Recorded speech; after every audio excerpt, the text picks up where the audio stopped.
మన India and America మధ్య tariff యుద్ధం బాగా మొదలైంది.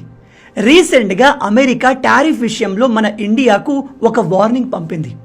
మీ అందరికీ తెలుసు, ఈ ముసలోడు ఇండియాను టార్గెట్ చేసి ఆల్రెడీ మన పైన 25% టారిఫ్ వేశాడు. ఈ టారిఫ్ని వీడు మన పైన వేసింది రష్యా నుంచి ఆయిల్ కొనకూడదు అని. కానీ రష్యా నుంచి ఆయిల్ కొనడం మన ఇండియాకు చాలా అవసరం. రష్యా నుంచి మనం ఆయిల్ కొంటున్నాము కాబట్టి ప్రజెంట్ ఇండియాలో పెట్రోల్ డీజిల్ ప్రైజులు 80-100లో ఉన్నాయి. మనం దాన్ని కూడా ఆపేస్తే ఈ అమెరికా చెప్పినట్టు ఆడడం మొదలు పెడితే దేశంలో ఆయిల్ సప్లై పడిపోతుంది. ఈ పెట్రోల్ డీజిల్ ప్రైజులు కూడా 2-3 పెరిగిపోతాయి. అందుకే రష్యా నుంచి ఆయిల్ని కంటిన్యూగా కొనడం మన నేషనల్ ఇంట్రెస్ట్లోకి వస్తుంది. కాబట్టి ఇండియా అమెరికాకు, ఎస్పెషల్లీ ఈ ట్రంప్ గాడికి, నువ్వు ఏం చేసుకుంటావో చేసుకో, మేము ఆయిల్ కొనడం మాత్రం ఆపము అని క్లియర్గా చెప్పేశాము.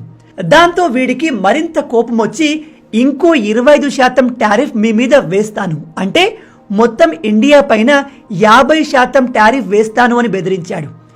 ఆగస్టు 27 నుంచి అంటే రేపటి నుంచి 25%గా ఉన్న టారిఫ్ 50% కాబోతుంది. 50% టారిఫ్ అంటే మనం ఇండియాకు చెందిన ఏ వస్తువుని అమెరికాలో నార్మల్ ప్రైస్కి అమ్మలేము. నిజానికి ఇది టారిఫ్ కాదు, ఇండియాను పనిష్ చేయడానికి ఈగోతో ఈ ట్రంప్ గాడు మనపైన వేసే శాంక్షన్. అయితే దీనికి మన ఇండియా నుంచి కూడా ఒక గట్టి రీప్లే వచ్చింది. ఈ ట్రంప్ కూడా చాలా తెలివిగా మన ఇండియా నుంచి అమెరికాకు వెళ్ళే అన్ని వస్తువులపైన టారిఫ్ వేయలేదు. ఎందుకంటే వాటి అవసరం అమెరికాలో చాలా ఎక్కువగా ఉంది. కేవలం కొన్ని వస్తువులపైన మాత్రమే టారిఫ్ వేశాడు. అవేంటో మనం ఈ వీడియోలో డీటెయిల్గా డిస్కస్ చేద్దాం. బట్ అంతకన్నా ముందు ఇలాంటి ఇంపార్టెంట్ అండ్ ఇంట్రెస్టింగ్ విషయాలు ప్రతిరోజు మన ఛానల్లో వస్తూ ఉంటాయి. వాటిని మీరు మిస్ కాకూడదు అనుకుంటే వెంటనే మన ఛానల్ని సబ్స్క్రైబ్ చేసుకోండి. ఇది మీకు కంప్లీట్లీ ఫ్రీ. కానీ మీరు చేసే ప్రతి ఒక్క లైక్ అండ్ సబ్స్క్రిప్షన్ మాకు మరిన్ని వీడియోస్ చేయడానికి ఒక మోటివేషన్లా ఉంటుంది. ఇక టాపిక్లోకి వెళ్ళిపోదాం. ముందుగా అసలు ఏం జరిగిందో తెలుసుకుందాం. నిన్న అమెరికాలోని హోమ్ల్యాండ్ సెక్యూరిటీ నుంచి మన ఇండియాకు ఒక వార్నింగ్ నోటీస్ వచ్చింది.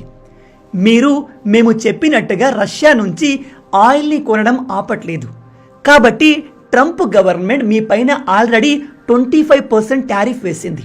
ఇప్పుడు ఇంకో 25% దానికి కలిపి మొత్తం 50% టారిఫ్ వేయబోతున్నాము అని చెప్తున్నారు. ఇక్కడ మీరు అమెరికా హిపోక్రసీ చూడండి. నిజానికి రష్యా నుంచి ఎక్కువగా ఆయిల్ని కొంటుంది చైనా మనకంటే ఎక్కువ మోతాదులో రష్యా దగ్గర నుంచి ఆయిల్ని పర్చేస్ చేస్తుంది. రష్యా నుంచి బిగ్గెస్ట్ ఆయిల్ ఇంపోర్టర్ చైనా. కానీ అమెరికా చైనా విషయంలో నోరు మెదపడం లేదు.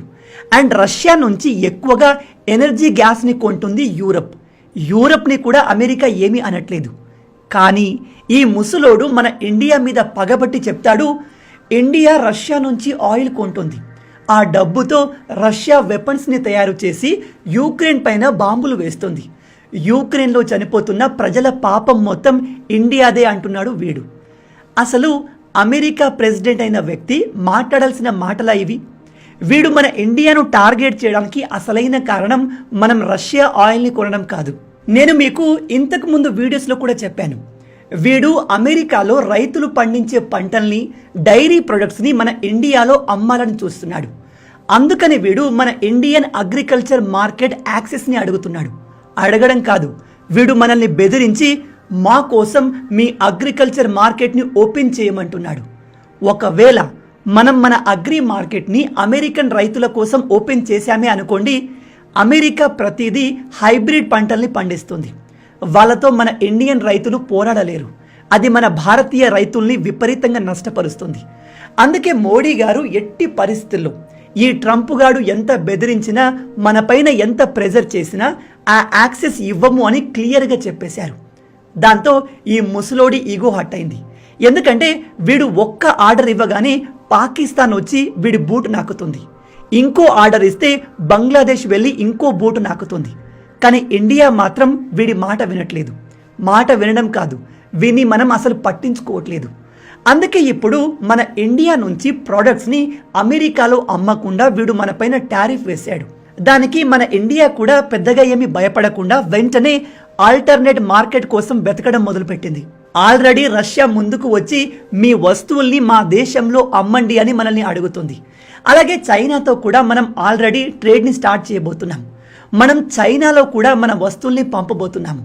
ఎప్పుడూ లేని విధంగా చైనా ఇండియా మధ్య గొడవలు తగ్గి మంచి రిలేషన్ స్టార్ట్ కాబోతున్నాయి. అలాగే మనం సౌత్ అమెరికా దేశాల్లో కూడా మన ప్రొడక్ట్స్ని అమ్మే ప్రయత్నం చేస్తున్నాము. ఇక్కడ ఇండియా ఇండైరెక్ట్గా అమెరికాకు ఈ ట్రంప్ గాడికి ఇస్తున్న ఆన్సర్ ఏమిటంటే, అమెరికా మా ప్రొడక్ట్స్ని కొనకపోతే మేము ఆల్టర్నేట్ మార్కెట్ చూసుకుంటాం, అంతేకాని నువ్వు అమెరికా ప్రెసిడెంట్ అయినంత మాత్రాన నీకు నచ్చినట్టుగా మేము ఆడే బాపతి కాదు అని క్లియర్గా వార్నింగ్ ఇస్తున్నాము. ఇది అమెరికాకు నచ్చట్లేదు. ఎందుకంటే ఇంతకు ముందు ఇండియా అమెరికా ఎలా ఆడమంటే అలా ఆడేది. కానీ ఇప్పుడు ఇండియా పవర్ పెరిగింది. ఎకానమీ పరంగా we're the 4th largest economy in the world and we're the fastest growing country in the world. అలాంటప్పుడు ఇలాంటి మధ్యలో వచ్చిపోయే బోడిగాడి కోసం మనం భయపడాల్సిన అవసరం ఏంటి? ఈవెన్ అమెరికాలోని చాలామంది పొలిటీషియన్స్ లీడర్ కూడా ఇండియాను సపోర్ట్ చేస్తున్నారు. ఎందుకంటే ఇక్కడ ట్రంప్ చేసేది రాజకీయం కాదు, ఫారెన్ డిప్లొమసీ కాదు. వీడు కేవలం వీడి ఈగో సాటిస్ఫైడ్ చేయడం కోసం మనల్ని టార్గెట్ చేస్తున్నాడు. ఇంకొన్ని రోజులు ఆగితే వీడి ప్లేస్లో ఇంకోడు వస్తాడు. అదే వీడి ఈగో ముందు భారత్ లాంటి ఒక గొప్ప దేశం తల వంచితే అది మన దేశానికి, దేశ గౌరవానికి మంచిది కాదు. ఇక్కడ మీరు క్లియర్గా గమనిస్తే ఇండియాకు అమెరికా అవసరం కంటే అమెరికాకు ఇండియా అవసరం ఎక్కువగా ఉంది. అందుకే ట్రంప్ గాడు చాలా తెలివిగా కేవలం కొన్ని వస్తువులపైన మాత్రమే టారిఫ్ వేశాడు. మీరు ఒకసారి ఈ చార్ట్ని గమనించండి. అమెరికా మన ఇండియా నుంచి మెడిసిన్స్ని చాలా ఎక్కువగా తీసుకుంటుంది. మన మెడిసిన్స్ లేనిదే అమెరికన్ మెడికల్ ఇండస్ట్రీ మొత్తం ఆగిపోతుంది. అందుకే మీరు ఇక్కడ గమనించినట్టయితే ఇండియా నుంచి వెళ్ళే మెడిసిన్ పైన 1% టారిఫ్ కూడా లేదు, కంప్లీట్ జీరో. స్మార్ట్ ఫోన్స్ మీ అందరికీ తెలుసు, స్మార్ట్ ఫోన్స్ ఇప్పుడు చైనా తర్వాత ఇండియాలోనే ఎక్కువగా మ్యానుఫ్యాక్చర్ అవుతున్నాయి. ఎస్పెషల్లీ అమెరికాలో వాడే ప్రతి 3 ఐఫోన్స్లో ఒకటి ఇండియాలో మ్యానుఫ్యాక్చర్ అయి ఉంటుంది. కాబట్టి స్మార్ట్ ఫోన్స్ పైన కూడా జీరో టారిఫ్. అలాగే పెట్రోలియం ప్రొడక్ట్స్ కూడా అమెరికా ఇండియా నుంచి ఎక్కువగా కొంటుంది. వాళ్ళకు వేరే ఆల్టర్నేటివ్ లేదు. అందుకే దానిపైన కేవలం 6.9% టారిఫ్ మాత్రమే ఉంది. అంటే అమెరికన్ ప్రజలు ఇండియా నుంచి వేటినైతే ఎక్కువగా కొంటారు, ఏవైతే వాళ్లకు చాలా అవసరమో వాటిని వదిలేసి మిగతా వాటిపైన 50% టారిఫ్ వేశాడు ఈ ముసలోడు. ఉదాహరణకి organic chemicals, carpets, textile industry, diamond, gold products, steel పైన భారీగా టారిఫ్ని వేశాడు. దీనివల్ల ఇండియాకు నష్టం జరుగుతుందా అంటే ఎస్, కానీ మరీ కోలుకోలేని విధంగా నష్టం రాదు, అంత సీన్ లేదు. ఆల్రెడీ మన గవర్నమెంట్ ఈ లాస్ని భర్తీ చేయడానికి ఆల్టర్నేట్ మార్కెట్ కోసం చూస్తుంది. నేను ఇక్కడ మీ అందరికీ మళ్ళీ చెప్తున్నాను, ట్రంప్ గాడు ఇదంతా చేస్తుంది మనం రష్యా నుంచి ఆయిల్ కొంటున్నాము అని కాదు. అలా అయితే రష్యా నుంచి ఎక్కువగా ఆయిల్ కొనేది చైనా, ఎక్కువగా ఎనర్జీ గ్యాస్ని కొనేది యూరప్, అండ్ నాటో మెంబర్ అయిన టర్కీ అయితే రష్యాతో డిఫెన్స్ అగ్రిమెంట్లు కూడా చేసుకుంది. కాబట్టి అమెరికా ముందుగా వాళ్ళను టార్గెట్ చేయాలి, ఆ తర్వాత మన ఇండియా జోలికి రావాలి. కానీ వీడు ఈగోకు పోయి మన ఇండియాను కావాలని టార్గెట్ చేస్తున్నాడు. కారణం నేను మీకు ముందు చెప్పినట్టుగా వీడికి మన అగ్రికల్చర్ మార్కెట్ యాక్సెస్ కావాలి. అండ్ మనం అమెరికాకు చెందిన వెపన్స్ కొనట్లేదు, ఎందుకంటే రష్యా నుంచి మనకు వెపన్స్ తక్కువ రేట్లో వస్తున్నాయి అండ్ అవి చాలా బెటర్గా పర్ఫామ్ చేస్తున్నాయి. అలాంటప్పుడు ఈ పనికి మాలిన అమెరికన్ వెపన్స్ని మనం ఎందుకు కొంటాము? అండ్ వీడు ఇండియాను పాకిస్తాన్, బంగ్లాదేశ్ లాగా తన చెప్పు చేతుల్లో పెట్టుకుందాం అనుకున్నాడు. కానీ ఈ ముసలోడికి అర్థం కావట్లేదు, పాత ఇండియా వేరు, ప్రజెంట్ ఉన్న మోడర్న్ ఇండియా వేరు. ఆ విషయం మనం వీడికి క్లియర్గా అర్థమయ్యేలా చెప్తున్నాము. వీడికి అర్థమైనా కాకపోయినా అమెరికాలోని 90% ప్రజలకి, లీడర్స్కి అర్థమైంది. కాబట్టి నెక్స్ట్ వచ్చే అమెరికన్ ప్రెసిడెంట్ ఇండియాను పాతలాగా చూసే అవకాశం లేదు. ఇండియా పవర్ ఏంటో ఇప్పుడు ప్రపంచం మొత్తం మెల్లమెల్లగా రియలైజ్ అవుతుంది. నేను మీకు నా నిన్నటి వీడియోలో క్లియర్గా చెప్పాను, మనం రీసెంట్గా అగ్ని-5 మిసైల్ని టెస్ట్ చేశాము. అది మామూలు మిసైల్ కాదు, దాని రేంజ్ ఇండియా అఫీషియల్గా 5500 కిలోమీటర్లు అని చెప్తుంది. కానీ నిజానికి అది అంతకన్నా ఎక్కువ దూరాన్ని ట్రావెల్ చేసి శత్రు దేశాన్ని నాశనం చేయగలదు. ట్రంప్ గాడు ఇండియాను టార్గెట్ చేస్తున్న ఇలాంటి సమయంలో మనం అగ్ని-5 మిసైల్ని ఎందుకు టెస్ట్ చేశామో అనుకుంటున్నారు? ఎందుకంటే మనం ఏ దేశానికి తల వంచే రకం కాదు. మేము స్పేస్ టెక్నాలజీ, మిలిటరీ టెక్నాలజీ, ఈ మిసైల్ టెక్నాలజీలో ఎవరికి తక్కువ కాదు. మా దగ్గర కూడా శత్రువుని టార్గెట్ చేసి అంతం చేయగల కెపాసిటీ ఉంది అని క్లియర్గా చెప్పే మెసేజే ఈ అగ్ని-5 మిసైల్ టెస్ట్. ఇక్కడ ఇంకో ఇంట్రెస్టింగ్ విషయం ఏమిటంటే చాలా త్వరలోనే అగ్ని-6 కూడా రాబోతుంది. అది వచ్చాక అమెరికాకు మనకు గట్టి క్లాష్ జరగబోతుంది.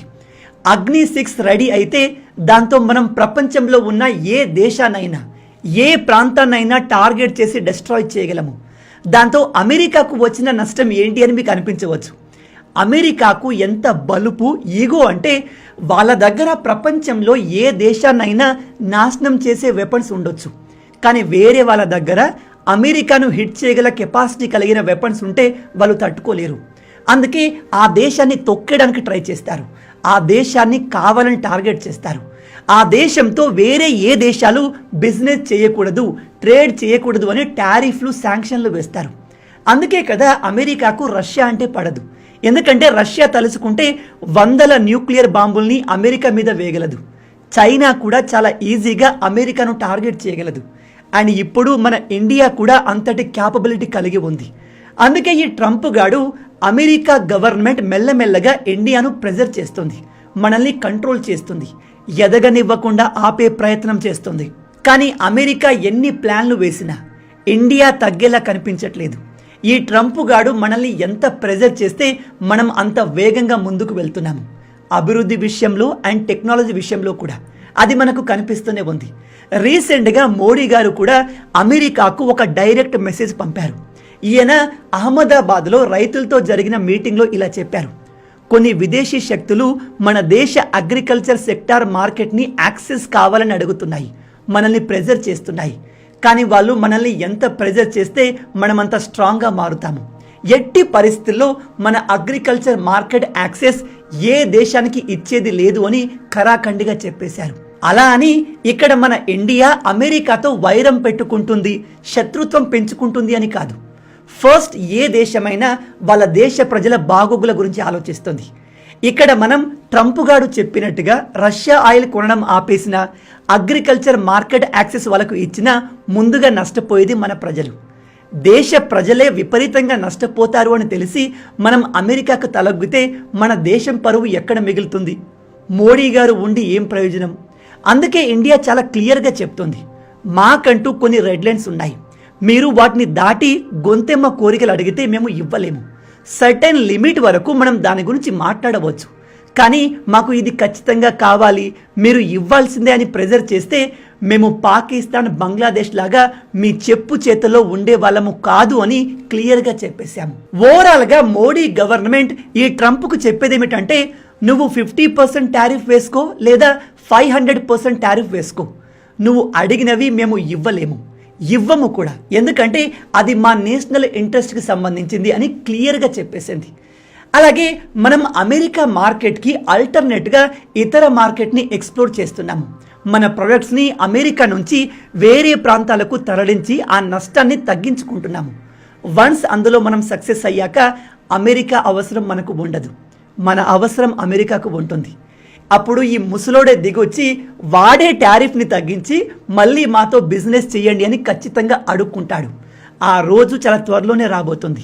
ఎందుకంటే ట్రంప్ చాలా త్వరగా, ఎవరు ఇమాజిన్ చేయలేని వేగంగా యూటర్న్ తీసుకుంటాడు, చికెన్ అవుట్ అవుతాడు.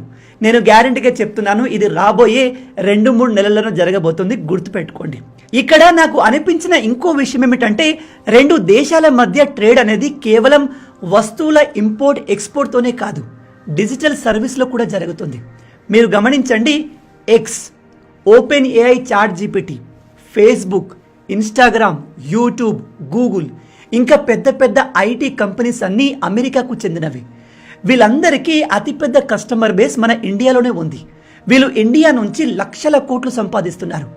అలాంటప్పుడు మనం ఈ ప్లాట్ఫామ్స్కి వార్నింగ్ ఇచ్చి, మీరు మా ఇండియా నుంచి, మా ఆడియన్స్ నుంచి భారీగా డబ్బులు సంపాదిస్తున్నారు, మీరు కూడా ఇకపై ఆన్లైన్ సర్వీసులకు టారిఫ్ కట్టాలి అని కౌంటర్ ఆర్గ్యుమెంట్ స్టార్ట్ చేస్తే ఎలా ఉంటుంది? నిజం చెప్తున్నాను, ఏ ప్లాట్ఫామ్లో అయితే ఇండియన్స్ ఉండరో ఆ ప్లాట్ఫామ్ ఎన్నటికీ ఫేమస్ అవ్వదు. చాట్ జీపీటీకి 60% కంటే ఎక్కువ మంది యూజర్స్ ఇండియా నుంచి వస్తారు.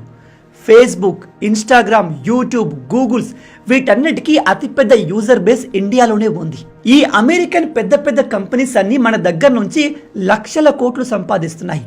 కాబట్టి మనం వీళ్ళను ప్రెజర్ చేస్తే ఈ కంపెనీస్ అన్నీ కలిసి ట్రంప్ గాని ప్రెజర్ చేస్తాయి కదా, అప్పుడు వాడు దిగి రావాల్సిందే కదా. ఇండియా ఇలా ఎందుకు చేయలేకపోతుంది? నాకు తెలిసి మన భారత్ యొక్క నెక్స్ట్ మూవ్ ఇదే కాబోతుంది. ఎందుకంటే సంపాదన అనేది కేవలం వస్తువుల ఎక్స్పోర్ట్ ఇంపోర్ట్ ద్వారే కాదు, ఇలా ఆన్లైన్ సర్వీస్ ప్రొవైడ్ చేసే కంపెనీలు కూడా అమెరికాకు భారీగా డబ్బును సంపాదిస్తున్నాయి. మనం దీన్ని టార్గెట్ చేయగలిగితే అమెరికా ఇండియా ముందు మోకరిల్లాల్సిందే. దీని గురించి మీరేమనుకుంటున్నారు? మీ ఆలోచనల్ని కింద కామెంట్లో మాతో షేర్ చేయండి. ఈ వీడియో మీకు నచ్చింది అనుకుంటున్నాను. నచ్చితే ఊరికే చూసి వెళ్ళిపోకుండా వీడియోని లైక్ చేయండి. రాబోయే వీడియోలో ఇంకో ఇంట్రెస్టింగ్ టాపిక్తో మళ్ళీ కలుద్దాం. అండర్లైన్, జై హింద్.